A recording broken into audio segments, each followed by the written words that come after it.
What's going on, guys? Out here off the Dog Media Group, getting ready to make an unwanted trip on a Sunday morning. Be right back.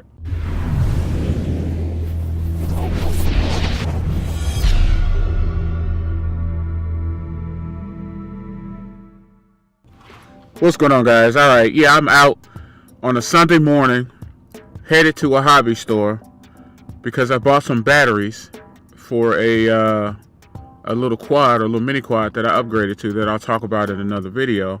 But plugged up the batteries and they immediately started to swell. So you know, with Lipos, they're not supposed to swell up. If they do, you dispose of them. Do not use them.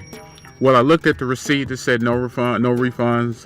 Refunds within 14 days on unopened packages. Well, how am I going to use a battery and know that it's defective or not if I don't open it? So anyway, I'm headed to the store. Hope all goes well, and I hope I don't have to put them on blast because it is a international chain where you'll probably see when I pull up.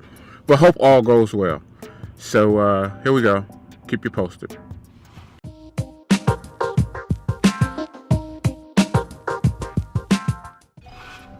All right, we made it. Time to go in and see what they're going to say. Hopefully I don't have a problem exchanging these batteries. Be right back. Let you know how this goes.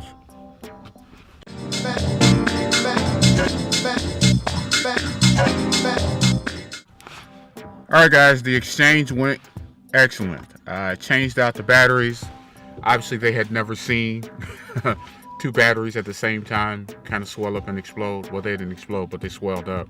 So I got two more chargers. They did an even exchange on the battery, so everything worked out well. So Hobbytown USA, good job. Keep up the good work. That's it. That's all. Didn't really have anything exciting. Just kind of sharing. The lesson or the moral is, if you have Lipos, whatever if you're for RC cars or planes or helicopters or drones or whatever the case may be, when you're charging the battery, if they swell up, do not use them. Unplug them. Do not puncture them. Exchange them. Do what you need to do, but they are defective. And that's it. That's all for today.